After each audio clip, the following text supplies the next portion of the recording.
Greetings from the Asian Productivity Organizations, and welcome to Productivity Talks, a series of discussion and conversation with international experts on productivity-related topics. I'm Sun Thanh Phan, Program Officer at the APO Secretariat based in Tokyo, Japan, and the moderator for today's sessions. For this B-Talk today, we explore the topics transforming tourism post-pandemic. Ladies and gentlemen, according to the IMF, before COVID-19, travel and tourism had become one of the most important sectors in the world economy, accounting for 10% of global GDPs and more than 320 million jobs worldwide. COVID-19 not only caused a sharp decline in tourism revenue and productivity, but also reshaped its operations as well as customer behavior and preferences.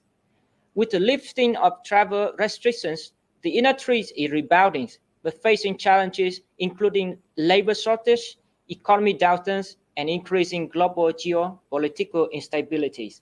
However, the pandemic also served as a wake-up call to the industry, opening new opportunities for its transformation to higher productivity growth. So let's find out the impact of COVID-19 pandemic on the tourism sectors and how to transform it to make it more resilient, sustainable, and productive in the post-pandemic era with our today's speaker from Malaysia, Mr. Rohizam Yusoff. Hello, everyone, and good day. I'm aware that today's participants are from different countries and different time zones. I appreciate all of you for tuning in. Thank you very much, Mr. Rohizam, for joining our B-Talk today. So before starting the B-Talks, I would like to give our viewer a brief profile of our speakers. Mr. Rohizam Yusoff is currently the champion of Tourism Productivity NEXUS, a platform under the Malaysian Productivity Corporation, established by the government to help the public and private sector to synergize and find the best approaches and solutions for the industry futures. Rohizam earned a Bachelor of Science in Computer Science from the University of Technologies, Malaysia in 1992 and embarked on the first phase of his career with Uniform Apple Computer. He completed Ohio University MBA in 1996 and began his technopreneur journey in 1999, raising over 20 million Malaysia ringgit in investment for tech startup. Rohizam has received various local and international awards as well as recognition for his innovation, notably the Prime Minister Award for ICT Innovation, and was selected by the government of Malaysia to attend the Massachusetts Institute of Technology's Entrepreneurship Program in 2006. He has founded startup leveraging tech and business knowledge, pioneering virtual realities in Malaysia in 2000, and creating standard online tourism architectures, a platform for the travel industry to embrace digitalization, which is known as the online travel agent and booking platform. And during the COVID-19, he was appointed champion of Tourism Productivity NEXUS by the Prime Minister's Department. He focuses on revitalizing the tourism industries, addressing new norms, climate change, and industry trends. He unites the public and private sector to strategize smart tourism, Industrial Revolution 4.0, and high-use destination, leading the industry Sazangi Malaysia campaign. So once again, thank you very much for joining us today, Mr. Rohizam. We're so great to see you and have you with us today. And to our viewer, there will be a live question and answer session after this B-Talk. So if you have any question for Mr. Rohizam, please post them with your name and your country in the live chat box. We will try to answer as many as possible. So Mr. Rohizam, we're so eager to learn from you. So can you please start your presentations? All right. Thank you, Mr. Sun, for your kind introduction. And I would like to express my gratitude to APO for inviting me to discuss a topic on transforming tourism post-pandemic. Let us begin by reflect on the events of the pandemic and to remember what had happened and remember those that we have lost. and let's offer our prayers, hoping such a crisis will never occur again.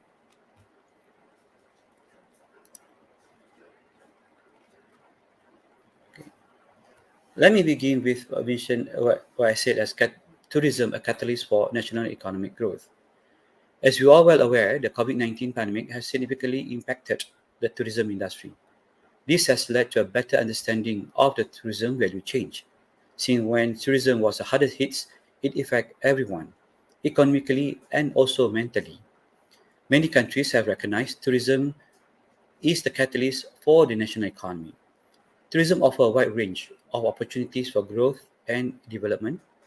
It just not creates jobs and income generation opportunities, but it also addresses from home food to craft and small-scale entrepreneurship to a large multinational corporation. The tourism industry provides employment and boosts the economy of millions of people. Tourism is also promote intercultural exchange, offering an opportunity for people to meet, learn, and appreciate each other's cultures and the way of life. This culture exchange leads to the increase of understanding, tolerance, and respect among people of different backgrounds and nationalities, therefore promoting global peace, harmony, and cooperation.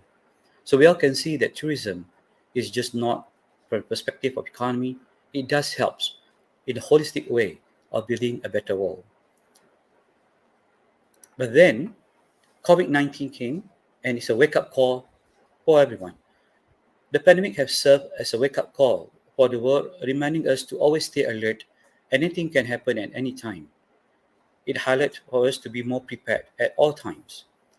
We all can see that industry that have most affected by COVID-19, travel and tourism, retailers, hospitality and restaurants, entertainments, are all directly related to tourism industry. This is the reason why when when the pandemic happened, the national economy collapsed because the backbone of the tourism industry also collapsed.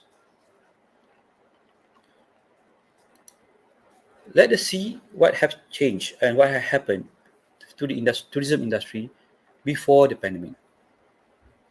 The tourism industry has thrived and experienced significant growth. There were increasing numbers of international travelers, allowing for the expansion of industry worldwide. Before the pandemic, the focuses are on comfort, convenience, inbound, and mass tourism. As comfort and convenience, the tourism industry understands and caters to the need of desires of travelers, ensuring that they have comfortable and enjoyable experience during their trips. Accommodation, transportations, information and support, safety and security, hospitality and customer services are all designed to provide comfort to the travelers. Meanwhile, via the technology, the industry had managed to provide more convenience to the travelers. Online booking platforms provide travelers with easy access to flights, accommodation, and other travel services, even or during food. As a market, we are looking at inbound and mass tourism. Since the success of tourism is measured by arrivals, the focus is centered to the numbers of inbound but not the yield. Domestic market was not a priority. Again, since the measurement of the industry is on the arrival, tourism destinations are competing on the numbers of inbound. With the rise of sharing economy, platforms such as the Airbnb and e-hailing revolutionize the accommodations and transport sectors that make travel more affordable and flexible. An airline introduces more routes and offering competitive ticket price, making travel more accessible to a larger operation. But what's changed after that? The focus from comfort today become health and wellness. From comfort, travelers now are more focusing on health and wellness, travel and tourism activities that are focused on promoting the enhancing of overall well-being, both physically and mentally. During the pandemic, many have dedicated their time to learn more about medical health and wellness. Pandemic COVID-19 shaped the new normal for travelers. This has changed in the tourism industry, and we do see the rise in the medical tourism, in which I will talk about it later. And then we look at smart tourism. Even the smart tourism have been discussed way back before pandemic, but now you can see the acceleration of the digital innovation and rapid adoption of digital solutions such as contactless payment, virtual tours, and online check-ins to minimize physical contact, enhance overall travel experience. The ultimate aim of the smart tourism is to improve the efficiency of resource management to maximize competitiveness and to enhance sustainability through the use of technological innovation and practices. Yeah. Then, from mass market, the market shift to what I call domestic market. We also see the market have shifted to domestic. Once the state border is open for public to travel, industry was relying on domestic travelers to kickstart their business. This had give the opportunity for the industry to better understand and serve the domestic market. On the other hand, many local doesn't even know their own domestic destination today, and today both industry and the local are rebuilding the industry together. They are focusing on local tourism, promoting lesser known attraction, and offering niche experience for a different interest. Then we look into what I call high yield, niche, and sustainable. Until recently, tourism industry focus have been on visitors numbers than yield. As mentioned earlier, that this has been competing in terms of numbers of inbound. With sustainable tourism is becoming the way of the current and the future tourism industry, it will move towards niche and high yield.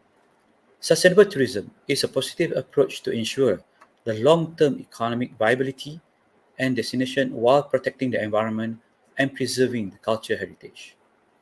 It is opportunity for destination to thrive economically while minimizing negative impact, making it a thoughtful and necessary concept for the future. As for niche tourism, travelers today seek unique and personalized experience. Business that curate bespoke itineraries, provide immersive culture experience, and offer authentic local interaction. The pandemic provided an opportunity for the industry to reflect the importance of sustainable practices, leading to the renewed focus of responsible travels and environmental conservation. So what's next? What are the good business model after the pandemic? Tourism industry is very dynamic. Even though we are the first to be affected by any pandemic and the last that we recover, but we are such dynamic that everybody are still in the industry to provide their best services and to benefit from the economy.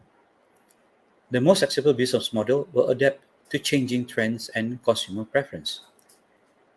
Conducting market research, staying up to date on industry trends, and targeting specific consumer segment will be crucial for success in the post-pandemic tourism industry.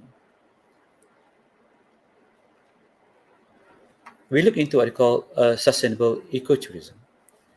With the growing focus on the with this growing focus on environmental conservation, sustainable and eco-friendly tourism will be highly sought after. Business that promote responsible travel practices, environmental friendly accommodation, and conservation initiative can attract conscious travelers. In fact, destination that practice sustainable tourism is more sought after by the travelers. Then we move to what they call Tourism 4.0. Tourism 4.0 refers to the digitalization and integration of technology into the tourism industry. It is an advanced and innovative approach that harnesses the power of technology to enhance the overall travel experience for tourists. Personalized and tailored experience using big data with IoT technology enable destination to become smart with connected devices and infrastructures that enhance the overall experience of tourists in smart transportation system, smart hotels, smart attraction, all aim at improving efficiency and convenience. Smart tourism service with automation and artificial intelligence can improve various services within the tourism industry, such, yeah, such as chatbot for customer service, automated check-in, accommodation, and smart language tracking system. Virtual reality and augmented reality This technology allowing tourists to have virtual or augmented experience before, during, and after their trip. These technology are leveraged to create personalized and immersive experience for travelers, as well as streamline the automation and process in the industry. It is amazing. Wait, oops, sorry. Right. It is amazing how the artificial intelligence has changed the world from the customer service, personalized service, and many more. You probably have seen the power of ChatGPT. Another best practices or business model that we can look into is medical tourism. Medical tourism refers to people traveling abroad to obtain a medical treatment. In the past, this is usually referred to those who travel from less developed countries to major medical centers in higher developed nations for treatment that are unavailable at home and or in search for cheaper costs. But today is part of tourism activities where the family actually go together while having a treatment and others can actually do can actually visit places. We can see this from this global market research, the trend of medical tourism, the treatment from cosmetic, cardiovascular, alternative medicine, and many more. In 2000, in 2022, Malaysia recorded $290 million of healthcare travel expenditure, with almost 20% of Malaysian tourism receipts in the same year, and it gave about 1 billion economic impact to the country. Okay. The next, we look into a digital nomad. We may be familiar with the term of backpackers, volunteer tourism, normal tourists, and others. But there's an arising trend on the digital nomad. In 1997, there's a book by the book of Digital Nomad by Sugio Makimoto and David Manes used the term to describe how technology allowed for a return of societies to a more nomadic lifestyle. Makimoto and Manes identified the emerging digital nomad lifestyle freed by technology from the constraint of geography and distance. A digital nomad lives a nomadic lifestyle, moving from location to location and staying connected digitally. As the remote work becomes more prevalent, many professionals are choosing to work remotely and travel simultaneously. Businesses that offer co-working space, reliable internet access, and comfortable accommodation for digital nomad can capitalize on this trend. There are many more trends that or innovation that we can look into after the pandemic, but I will look into what you call the usage of digital, the usage of technology that impacted the whole industry or the new world today. Let us move to a best practices in the industry. I would like to highlight a project or destination called the Habitat Penang Hill, which is a popular tourist attraction located in Penang Hill, Malaysia. It is a nature trails and a canopy walk that offer visitors a unique opportunity to explore the rainforest ecosystem and enjoy the breathtaking views of surrounding area. But what most importantly, from what we take as a business community, the founder built the habitat because of the belief that everyone should have the opportunity to experience this connection to the natural world and learn about the importance of preserving biodiversity. From this project, the habitat have proposed to the government to apply for UNESCO Biosphere Reserve status, in which now they have been recognized with the status. The UNESCO Biosphere Reserve status refer to international recognition given by UNESCO to the area that demonstrate a balanced relationship between humans and nature. It aims to promote sustainable development, conservation of the biodiversity, and research on the ecosystem. The journey of sustainable development doesn't end here for Habitat. The Habitat is a model project that is now being studied by many states, and with the trust today, the Habitat Foundation team has also helped to lead the study that lead to the tiger conservation project in one of the states in Malaysia. Let me move to another destination. from a big project called the Habitat Pinning Hill to a simple house camp. To a simple camp. Mean House Camp in Kebangkren State in Kelantan, Malaysia, offer a nature experience, a bee farm, a firefly garden, organic farm, mini petting zoo, even host water sport activities such as kayaking, river bathing, fishing, and clam digging. But that's not what I would like to highlight today. One of the most interesting story, a part of this we can learn from Min House Camp, is that how a lady and her husband started it. They have special child, and later they discover how the nature keep the boy calm and happy. Then they build a simple campsite and homestay in the village surrounded by nature. Today, Min Camp visited by thousands of people from all around the world, and it was recognized as a place to accommodate special kids with special needs. For people to love nature, and they continue to uplift their standard, even though they have a simple homestay accommodation, that they keep on participating and getting more certified as a green standard. And as I just learned that they also have this ecotourism standard recently. And last, what I heard, they're also going to be involved in a project called Saving the Elephant. So we always know that nature does benefit us, but there are people who help us to bond stronger with the nature. So I would like to thank the Habitat and the Min Camp for bringing us the tools how we can be close and bond together with the nature. Next, best practices, we talk about niche tourism. Today, destination has been diversified, promoting lesser known attraction and offering niche experience to cater for different interests. I would like to bring attention to a place called Wang Kalian, a place located in Perlis, a state situated in northern part of Malay Peninsula, bordering Malaysia and Thailand. Perlis, that has not been widely recognized as a tourist destination. It was perceived to have a limited attraction to offer.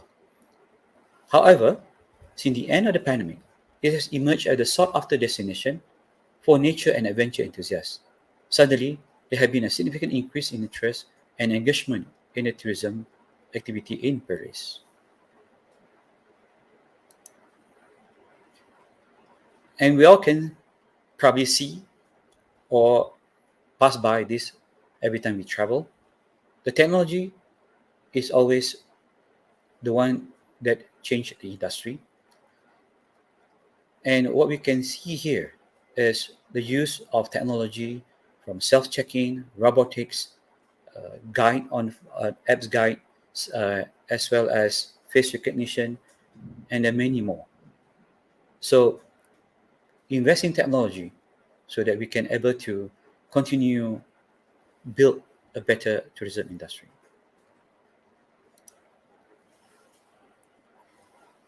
In Malaysia, as I champion of the Tourism Productivity Nexus, together with many associations, we sit down together and trying to find what the best way to kickstart Malaysia tourism industry.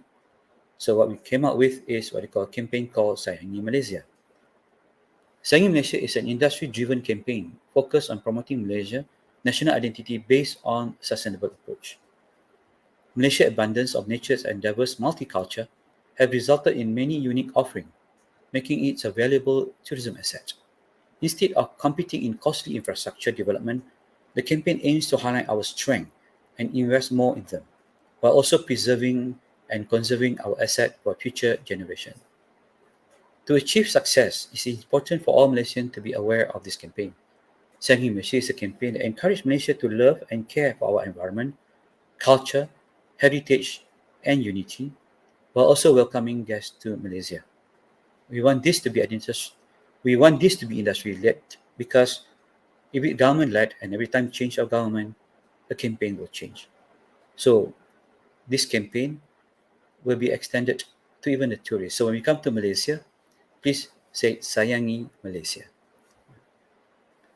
But besides campaign, we also need to make sure the industry are ready and prepared to make sure Sayangi Malaysia campaign is being not just being promoted but being implemented carefully. So we create what we call a Sayangi Malaysia tourism nation framework. Under this framework, we identify issues that need to be addressed and as well as how we can work together and solve any issues and problems. Today, we found that the workforce in tourism are declining. It probably happened because of the pandemic, and people see that tourism is the high risk market. In fact, even the bank recognized the industry as high risk industry. So we need to be able to find best way to attract people to join back the workforce. And beside that, of course, as I mentioned earlier, the digitalization, and we look into what they call the destination marketing or high yield tourism marketing, as I explained earlier, and governance, as well as sustainable approaches.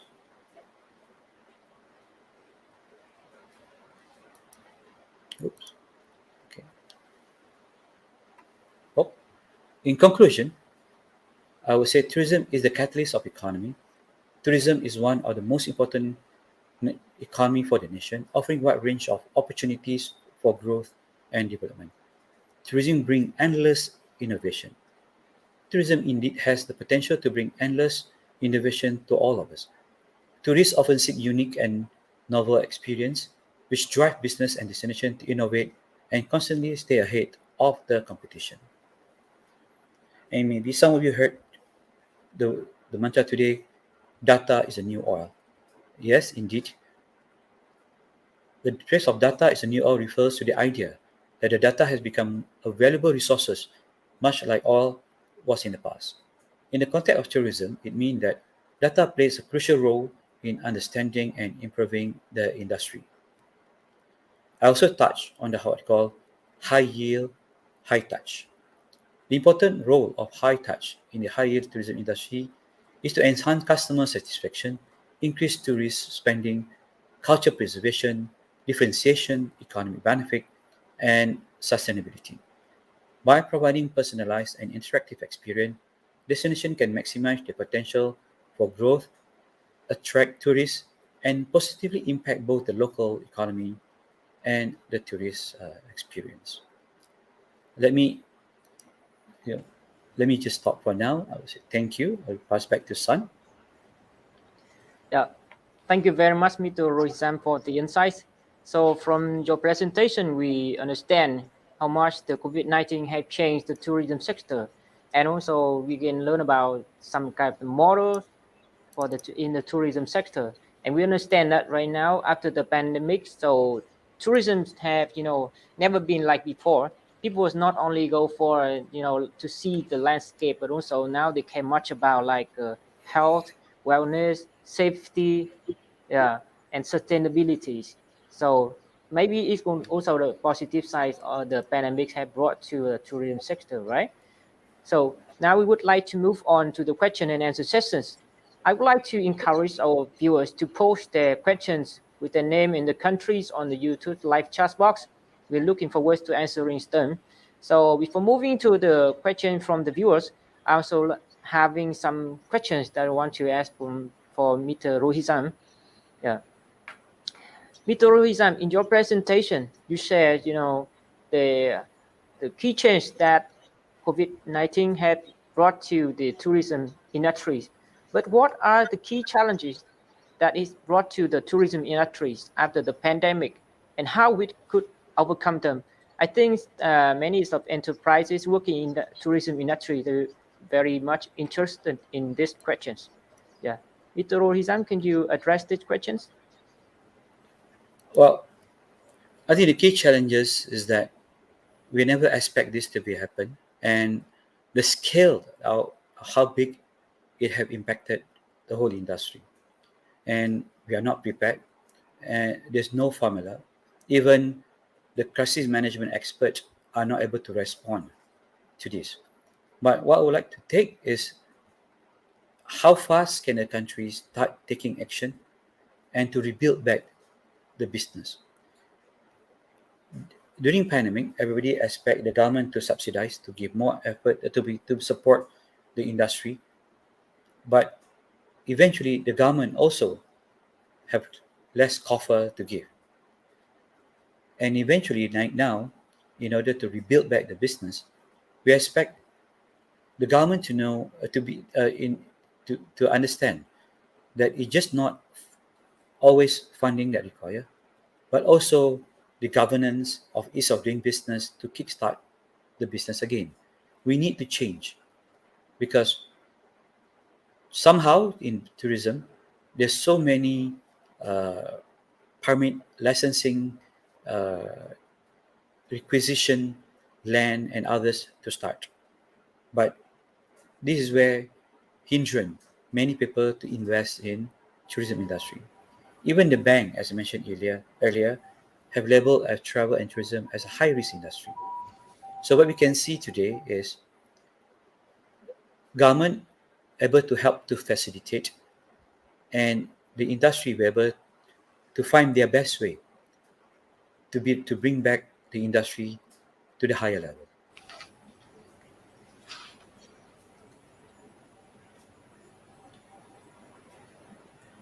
Yeah, thank you very much, Mr. Rohizam. I really like your saying that there is no formula for this. Yeah, I can recall the time of the COVID-19. During that time, I think most of the people they could not imagine the day that we can go and travel and visit another country. The perspective is quite negative that time. So yeah, so many things have changed, and to the tourism industry, especially the small enterprises. And in your presentation, you were talking about data as a new oil of the industry. So can we know what kind of information or data should be collected, and how can they be used and managed to transform the tourism industry? If you ask me what kind of data, I would say all. Okay, but of course there are the data sensitivity, privacy, and others. But I have to say that data is so important to target the consumer and travelers, so we can have what they call a target marketing from age to nationality, origin of destination, interest, purpose of visit, and many more. This is what all the social media are doing today. Social media, the OTAs, online shopping, they are doing this big data to better understand their consumer. This reason somehow when you doing a search, is pop up something that they know they will be your interest. So beside the big data is the one who activate the artificial intelligence, and by putting both together, we're able to have a better marketing strategy and more efficient. For example, if you know there are a group of people who like certain type of entertainment, and we know where they are, and when we would like to create an event, we're actually able to target them directly. So this is how important the data is, and there are a lot of investment today by many companies, not just having a platform for booking, but to able to collect more data and able to analyze the tourists. Yeah, thank you very much. And also, we can see that the pandemic also, I think, it also highlighted the importance of crisis preparedness, and how can the tourism industry better prepare for unforeseen disruptions like that in the futures? Okay. I think we all remember the only thing we can do during the pandemic was keeping ourselves clean, wear masks, okay, until we had the vaccine. So what we have learned is to continue this good practice, and even if we see small threat, we were caught when the things are out of control. So we already know what are the best practice and to prepare. If, but again, we do not know what what coming next. What we have learned all this while, what we have learned today is number one is to work together, collaboration, listen to each other, and helps, because only us can help each other rather than fighting and blaming anyone. Because at the end of the day, to come out with any pandemic, the best solution is we able to work together and find what is the best way of getting out from any pandemic with the help of specialists and others. Of course, during then we have so many views from so many uh, opinion on different specialists. But what we can see is at the end of the day, we don't have any real governing bodies that are able to give what is the best solution. It's up to us to really consume and learn and trust what we can trust. Yeah, thank you, Mr. Rohizam. I can agree more with you on that. I think there is no best solution for this, but at least we need to stay together. And during the pandemic, we also saw how the government, businesses stay all together, all related stakeholders, they stay together, they join hand, in overcoming the pandemic, the first of its kind in the history. And I also heard some kind of the policies in like a travel bubble when they do, the two places they're helping each other in exchanging of the the tourists, and also providing a safety measure to ensure the implementation of the tours.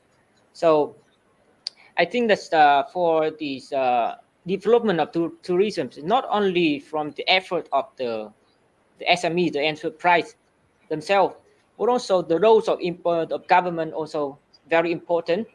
So, in your opinions, what type of government policy or support should be given to the tourism industries in the post-pandemic era to enable its innovative and sustainable development? Well, I have to say fun. Okay, FUND, giving a fund. If I do not say that, the industry will be not happy with me. They expect the government to always give fund. But as we always say, we also know there are also limited fund available for everyone. And what we need to see is, and I mentioned earlier, government should be able to review the policy and able to attract more investors to each country to help the business to rebuild again. Government may not able to fund everyone, even they can. They are not able to fund as much. But innovation require a lot of fund resources, expertise, and others. So by helping to facilitate, by having more a friendly approach, by giving direction on how government want to see the innovation for the countries, and able to attract investors to come to the countries, this will help the businesses to prepare and businesses to to align with the government mission and vision. So today, sometimes we see that what the government want, government have a policy, government have a blueprint, but it's not aligned with the industry. So this is where many things are not able to be worked together, and both parties are not able to collaborate. But it's always the best. The government provide the vision and mission and agreeable by the industry, and they're able to work together, and it create the synergy uh, for the whole industry to flourish again.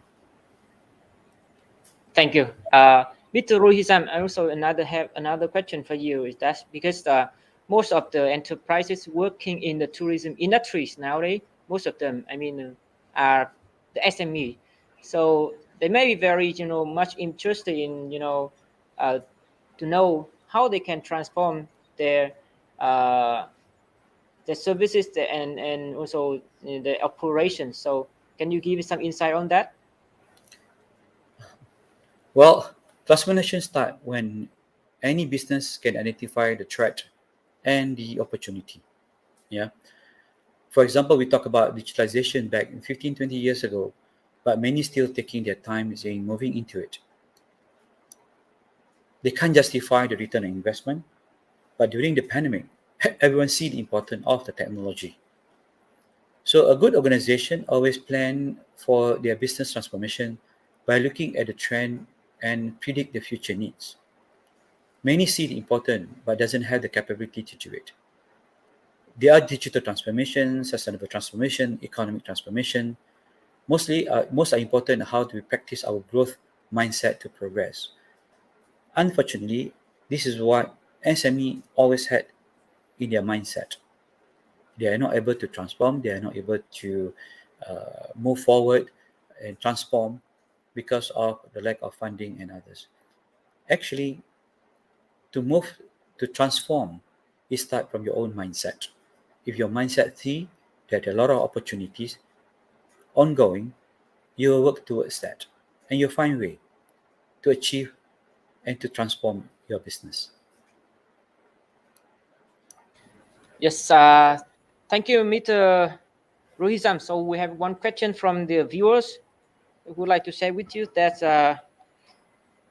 as you mentioned, pandemics has made all sector adapt to digitalization quicker than expected. So what are the challenges for digitalization in tourism industries? Yes, I think it's one of the question from Mr. Nick Naharima from Malaysia. Okay.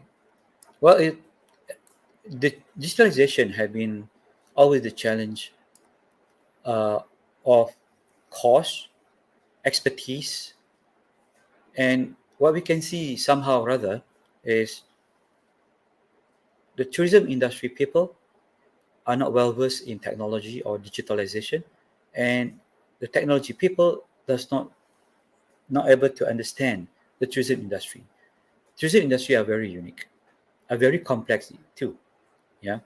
So whoever can actually solve and be in between or able to come up with some innovative idea in between from the technology perspective to the tourism, they're able to rake the benefit. For example, you see how the OTAs are using technology, how the airlines are using technology.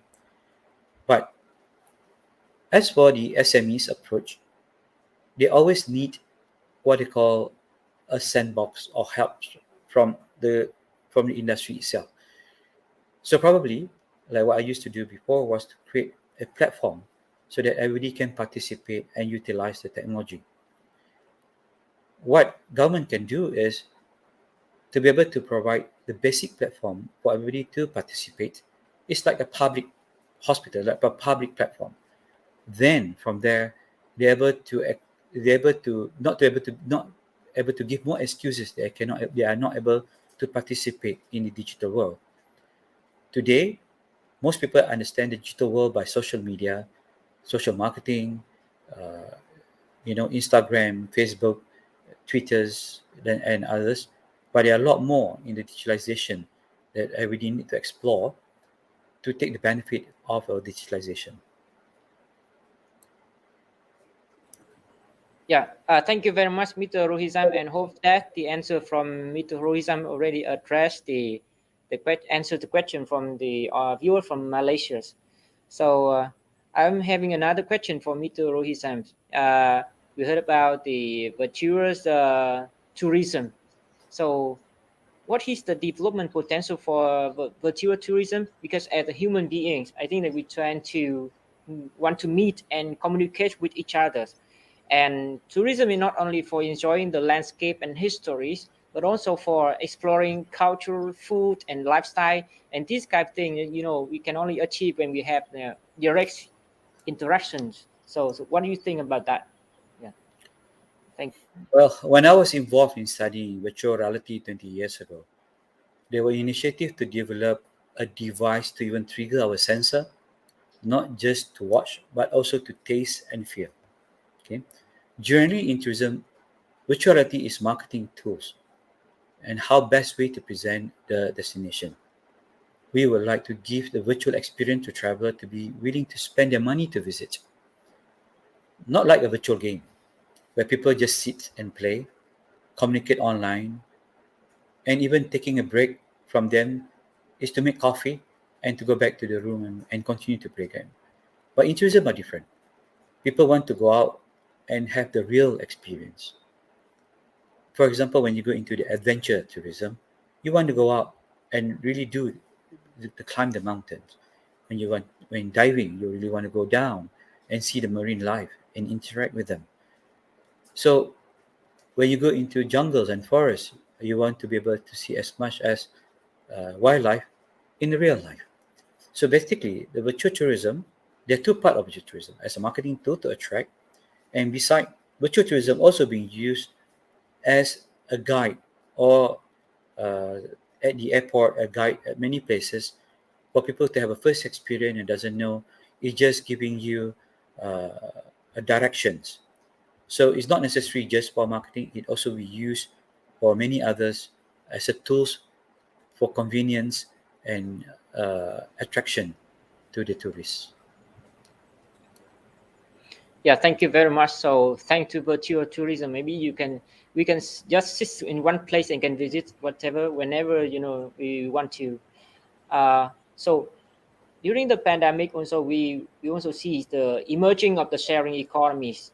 So what do you think that how the sharing economies and the traditional hospitality can coexist harmoniously in a transformed tourism landscape?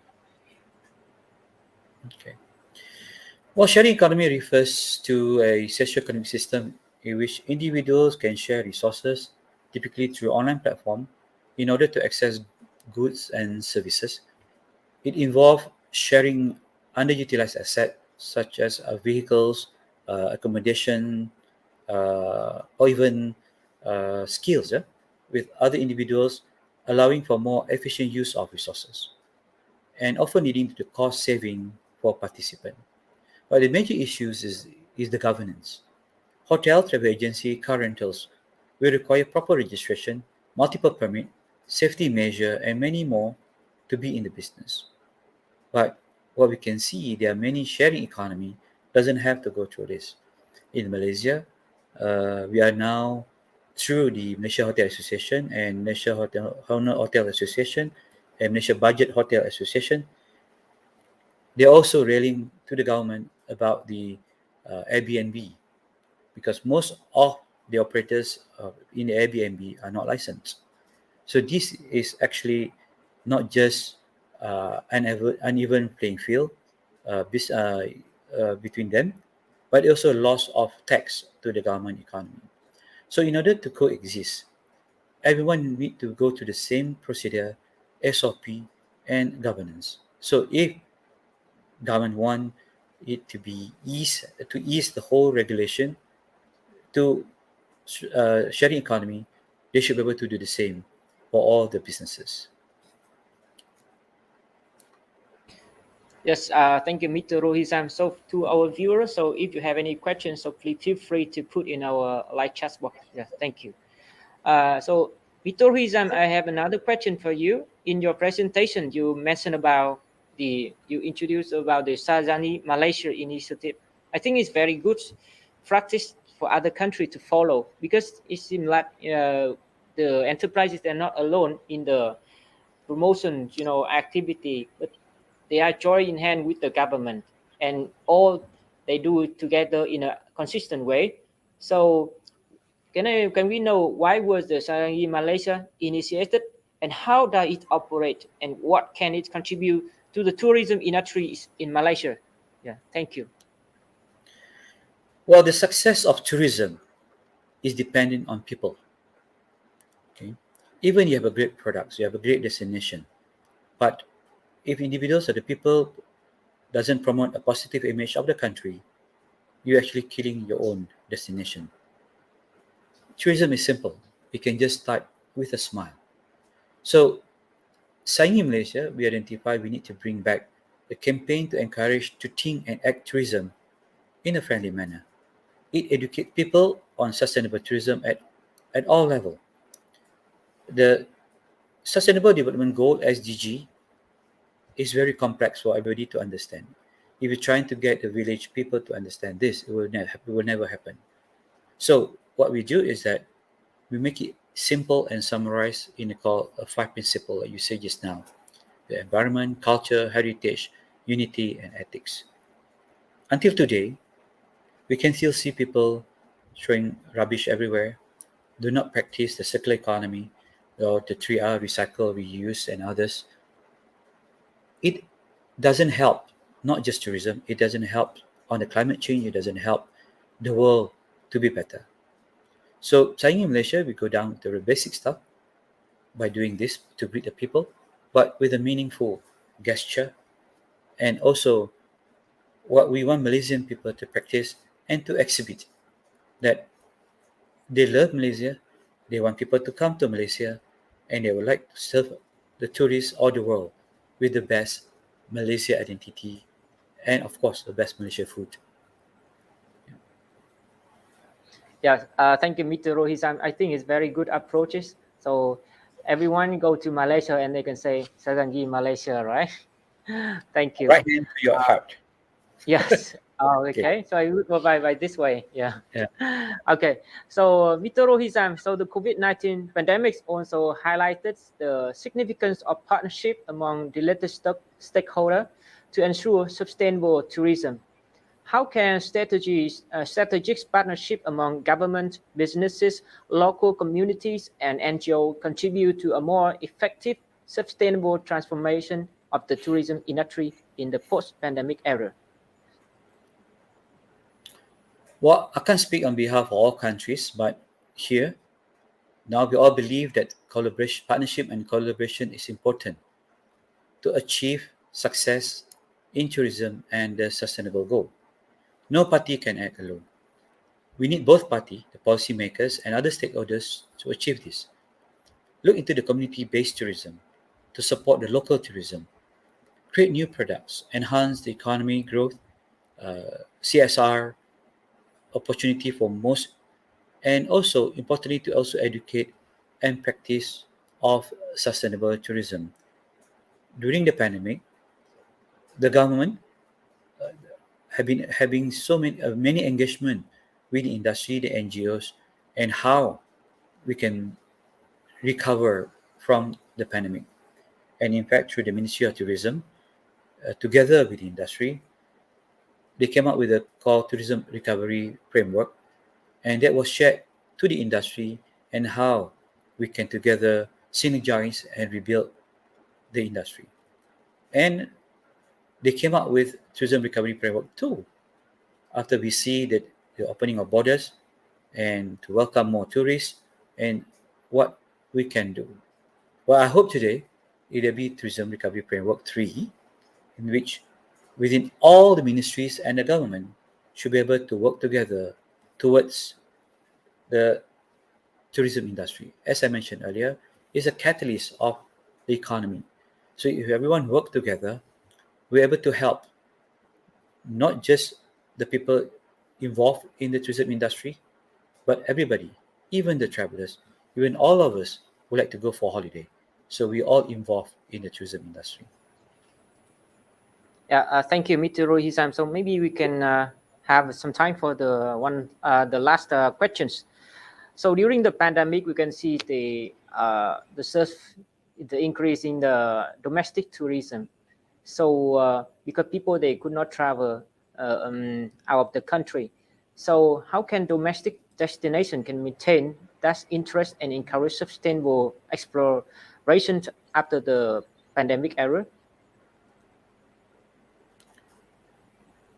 Okay, domestic, yes. In the beginning, it does helps to kickstart the businesses, but today, after the industry start to understand how important the domestic market is, then they have put more focus uh, to for the domestic market. I remember back before the pandemic, many uh, local or supply or uh, businesses in many countries have a double standard in terms of services. The standard between the services the local and also the inbound tourists, because they think that because they see the many inbound tourists was able to spend more. But today that mindset has changed because they need the domestic tourists.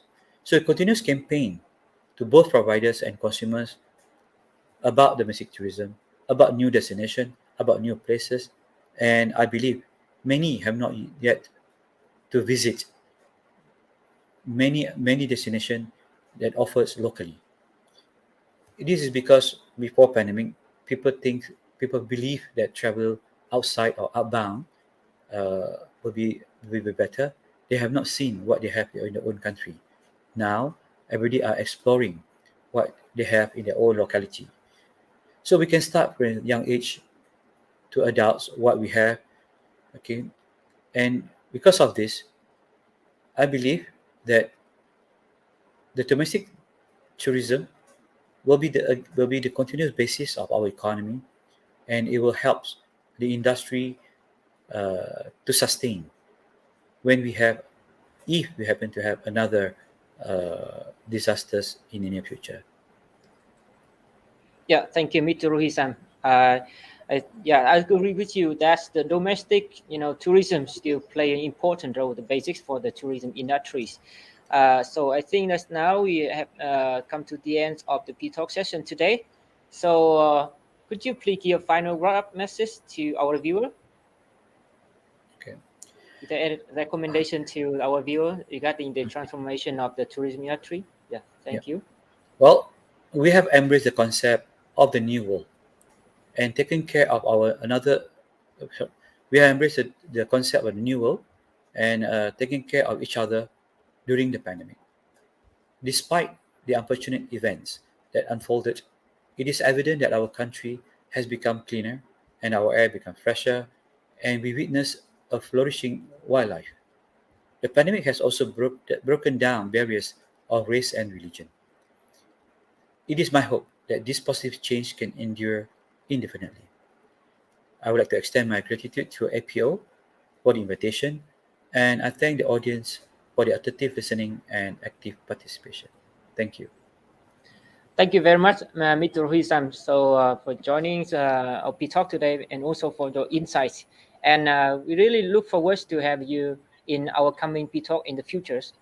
And to our viewer, we hope that you were inspired by Mr. Rohisam's insights on the impact of the COVID-19 pandemic on tourism and strategies to transform the industry to make it more resilient, sustainable, and productive through innovation, digitalization, and partnership in the post-pandemic era. Please don't forget to leave your question and comment on today's topic on APO YouTube channel, and we will respond as soon as possible. The IPO will host more P-Talk and other digital program featuring different guest speakers. So please subscribe to and follow our YouTube channel for continuing updates on current productivity issues and resources. We'll be looking forward to seeing you soon. Thank you so much, Rojam and everyone. Please take care and goodbye for now.